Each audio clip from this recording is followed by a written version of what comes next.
여러분 안녕하십니까. 한여름밤의 시간여행을 모티브로 지난 11일 막을 올린 대전 영시축제가 일주일간의 대단원의 막을 내립니다. 14년 만에 부활한 대전 영시축제는 개막 닷새 만인 그제 누적 방문객 100만 명을 돌파하면서 흥행몰이에 성공했습니다. 대전시가 주최하고 주관 대행사인 TJB가 진행한 대전 영시축제 마지막 날인 오늘은 퍼레이드와 함께 폐막식이 진행돼 축제의 즐거움을 더하고 있는데요. 현장에 나가 있는 취재기자 연결합니다. 양정진 기자, 현장 분위기 어떤가요?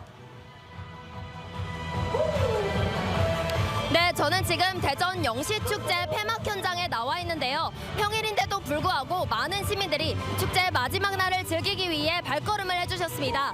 현재는 지금 인기 혼성그룹인 코요테가 마지막 무대를 펼치고 있어 폐막식도 거의 막바지에 다다르고 있습니다.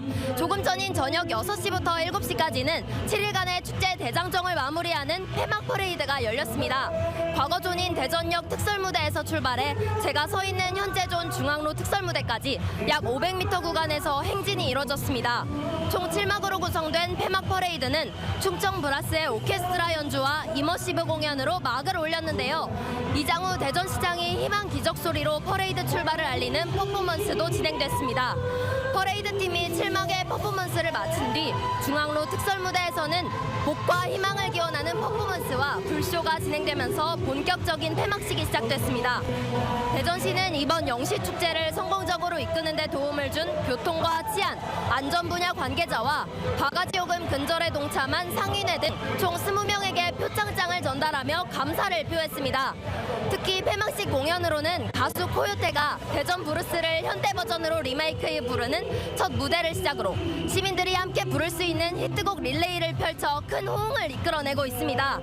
대전시가 주최하고 주간 대행사인 TJB 대전방송이 진행한 이번 대전 영시축제는 이틀 만에 50만 명, 닷새째인 지난 15일 100만 명을 돌파한 이후 대전 지역 축제 역대 최고 인파를 기록할 것으로 보입니다.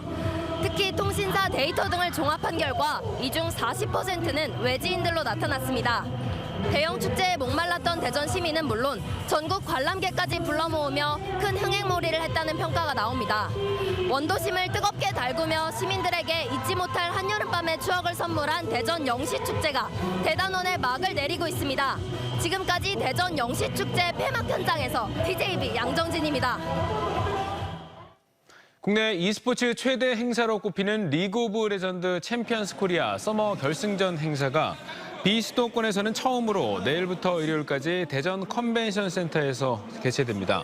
결승전에 앞서 부대 행사인 팬페스타가 내일 진행되며 모레 오후 3시에는 최종 결승전에 앞서 T1과 KT의 재대결이 펼쳐지고 이 경기 승자와 지난해 우승팀인 젠지와의 결승전은 다음 날인 일요일 오후 3시에 열립니다.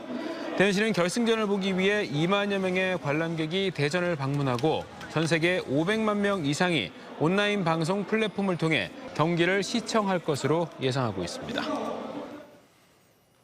대전경찰이 면허 취소 수준으로 술을 마신 채 차를 몰던 상습 음주운전 전력자의 차량을 지역에서 최초로 압수했습니다. 경찰은 지난 7일 대전 서구의 한 도로에서 만취 상태에서 화물차를 몰다 검거된 50대 남성 A씨가 과거 3차례나 음주운전을 한 사실이 확인됨에 따라 재범 근절을 위해 차량을 압수했다고 밝혔습니다.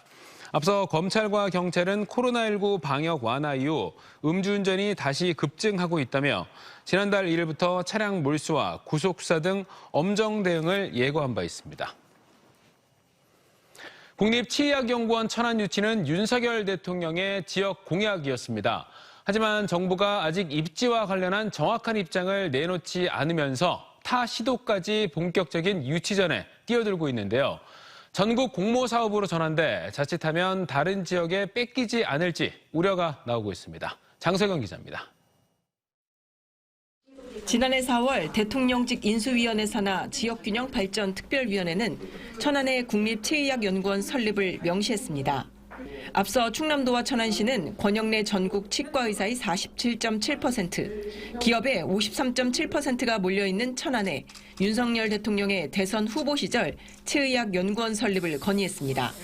단국대 치과대학을 비롯해 순천향대 조직재생연구센터, 해외 우수기관이 이미 집적되어 있고 치의학계 세계적인 기업인 오스템 임플란트도 투자를 약속하는 등 당위성은 이미 충분합니다. 지역 공약에 포함되면서 천안아산 KTX 아랜드 집적지군에 부지까지 마련했습니다. 뛰어난 교통망을 갖추고 있고 최적의 지리적 여건과 미국, 영국 등 글로벌 연구기관이 밀집해 있을 뿐만 아니라 오스템 임플란트와 같은 대규모 회사가 투자를 준비하고 있어서 문제는 정부가 입지를 공식적으로 밝히지 않으면서 타 시도에서도 적극적으로 유치 경쟁에 뛰어들고 있다는 겁니다. 특히 최근 국회 보건복지위 소속 대구 지역 의원이 대구 유치 타당성을 알리는 토론회를 개최했고 대구시도 지역 의료계, 산업계 등이 유치 추진단 구성을 위한 공식 회의를 열고 전면전에 나섰습니다. 부산과 광주 등도 치의학연구원 유치를 위해 발빠르게 움직이고 있어 자칫 다른 지역이 선정될 수도 있다는 우려도 나옵니다. 아산 지역 대선 공약이었던 국립경찰병원이 갑자기 전국 공모로 바뀌면서 불필요한 유치전을 겪었는데 치의학연구원도 같은 전철을 밟을 수 있습니다.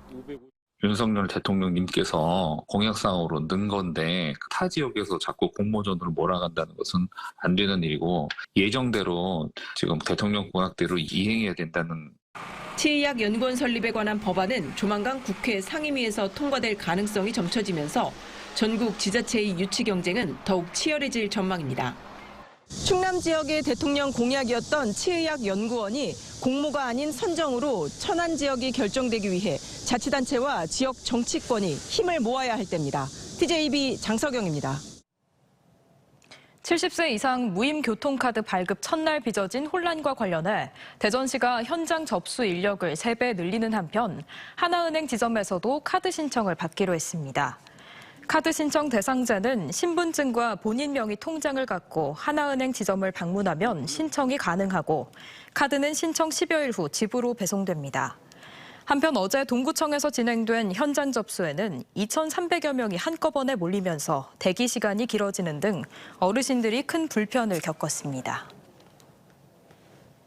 보령시는 오는 19일부터 시내 택시 기본 요금을 기존 1.3km 3,300원에서 1.2km 4,000원으로 올리는 등 4년 만에 택시 요금을 대폭 인상합니다.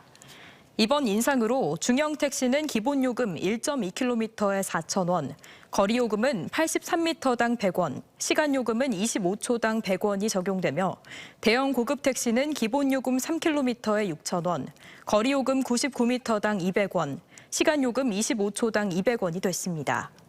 보령시는 2019년 이후 유류비가 37.1% 올랐고 최저임금도 9.7% 상승하는 등 달라진 교통 환경과 택시업계의 입장을 고려했다고 설명했습니다. 옛 백제의 중심지였던 충남의 고교생들이 일본 속에 남겨진 백제 역사 현장을 둘러봤습니다. 또 충남 학생들은 일본의 한국 학교 학생들과 교류를 하며 한일 양국의 연결고리가 되자고 다짐했습니다. 강진원 기자입니다. 일본의 백제의 앞선 문화를 전파한 왕인 박사. 한국사에는 기록이 없지만 일본 서기 등 일본 역사서에는 관련 서술이 많은 아주 특별한 백제인의 묘를 찾았습니다. 왕인 박사는 일본 천황의 초청을 받아 일본으로 건너간 뒤 논어 10권과 천자문 1권 등 유교와 함께 백제의 신문물을 전했고 후손들은 일본에 머물며 대대로 왕가의 스승이 됐습니다. 학생들은 왕인 박사가 아스카 문화를 꽃피게 한 주역이란 사실을 눈으로 직접 확인하면서 무한한 자부심을 느꼈습니다. 서로 다른 나라임에도 불구하고 우리보다 더 백제를 잘 알고 있는 것 같아서 신기했고 우리가 다른 나라에 좀 영향을 주고 그게 계속 발전했다는 게 좀 신기하고 좀 자부심도 좀 들고 했어요. 일본인들이 조성한 백제왕 신사도 흥미로웠습니다. 백제 마지막 왕인 의자왕의 아들인 부여용을 시작으로 백제 왕족들을 모신 곳으로 일본 속에 남겨진 백제를 체험하는 귀한 시간이 됐습니다.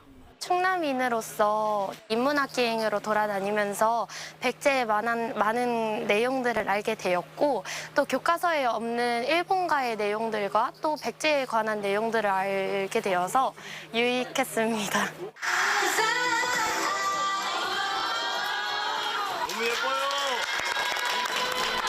백제 역사 탐방에 이어 학생들은 제1교포들의 배움터인 건국학교를 방문해 교류 활동도 가졌습니다.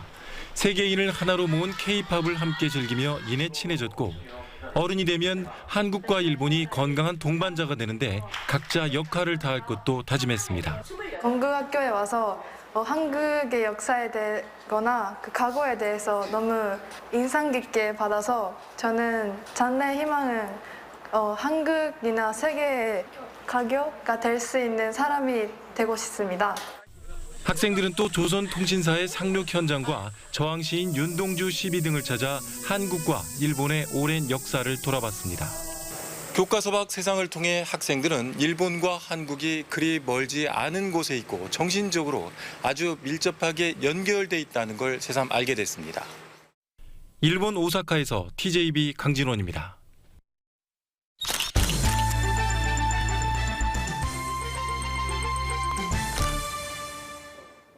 단도직입 인터뷰, 오늘은 김동연 경기지사와 함께하겠습니다. 안녕하십니까? 네, 안녕하세요. 고향이 충북이시라 충청권에 관심이 많으신데 충남의 아산 베이베리 사업과 관련해서 협약도 맺으셨는데 경기도와 충남의 상생 방안이 있으신지 궁금합니다.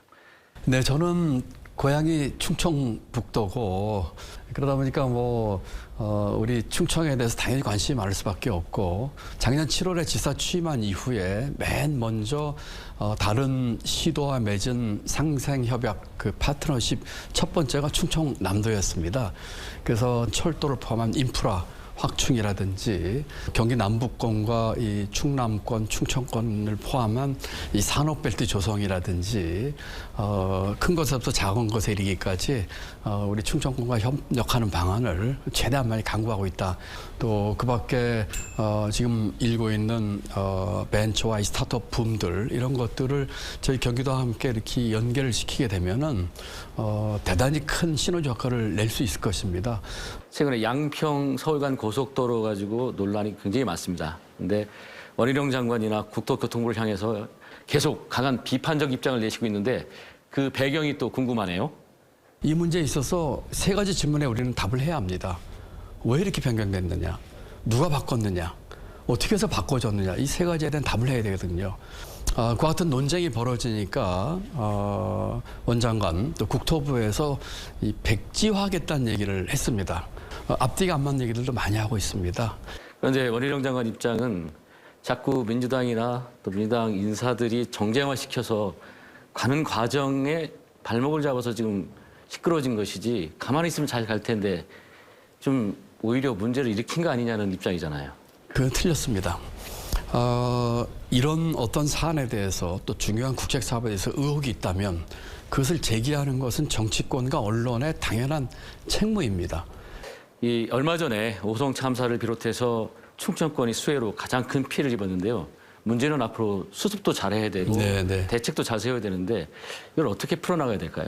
책임질 일에서 분명한 책임을 지고 좋은 대안 방안을 만드는 것이 정부의 할 일이라고 생각을 합니다. 앞으로는 이와 같은 일들이 굉장히 자주 일어나는 일상화가 되는 뉴 노멀이 될 것입니다. 재난 매뉴얼부터 바꿔야 되겠죠. 그렇다면은 이제까지 생겼던 자연재난보다 훨씬 더 그 강도 높고 빈도 높은 것이 생긴다고 생각을 해서 그 강도와 깊이와 대처에 있어서 전면적으로 다 바꿔야 된다고 저는 생각을 하고 있습니다. 알겠습니다. 더불어민주당 지도부의 리더십 위기론 속에 지사님의 역할론도 나오고 있고 또 차기 대권 주자로서도 부상을 하고 있는데 새 대안으로서 관심 있으신지 궁금합니다. 지금의 민주당의 모습은 대단히 실망스럽습니다. 성찰도 반성도 없고 개혁과 변화에서 주저하고 있습니다. 성찰과 반성의 토대 위에서 변화와 개혁을 만들어야 할 것입니다. 내년 총선에서 저는 그 민주당이 과연 무엇을 가지고 어떤 상품으로 국민들에게 표를 주십시오 할 것인가에 대한 것을 분명히 잡아야 한다고 생각을 합니다. 그런 일에서 제가 할 수 있는 역할을 다하도록 하겠습니다. 네, 오늘 말씀 고맙습니다. 네, 감사합니다. 대전 아파트 경비노동자 권리찾기 사업단과 민주노총 대전경비관리지회는 기자회견을 열고 아파트 경비노동자의 휴식권을 보장하라고 촉구했습니다. 이들은 2명 이상 사업장도 휴게시설 설치와 기준 준수가 의무화됐지만 대전 지역 300세대 이상 공동주택 335곳 중 22%는 휴게시설과 경비초소가 구분되지 않았고 별도 설치된 휴게시설 넷 중 하나는 지하에 설치돼 비위생적인 상황이라고 지적했습니다. 특히 대부분 고령자인 경비 노동자들에게 휴게시설은 건강권, 생명권과 직결된다며 노동당국의 적극적인 지도 점검을 요구했습니다. 대전지법 김정원 판사는 지역 건설 현장을 돌며 건설업체들을 협박해 돈을 뜯어낸 혐의로 재판에 넘겨진 46살 A씨에 대해 징역 2년에 집행유예 3년을 선고했습니다. 지역의 한 노조 본부장인 A씨는 지난 2020년 11월부터 지난 1월까지 대전과 세종 전북 지역 건설 현장을 돌며 집회나 민원 제기로 공사를 지연시키겠다고 협박해 7개 건설업체로부터 9,912만 원을 받아챙긴 혐의로 기소됐습니다. 민주노총과 한국노총이 아닌 제3의 노조 소속인 A씨는 폭력 조직원 출신으로 갈취한 돈 대부분을 노조 활동과 무관한 생활비에 사용한 것으로 조사됐습니다.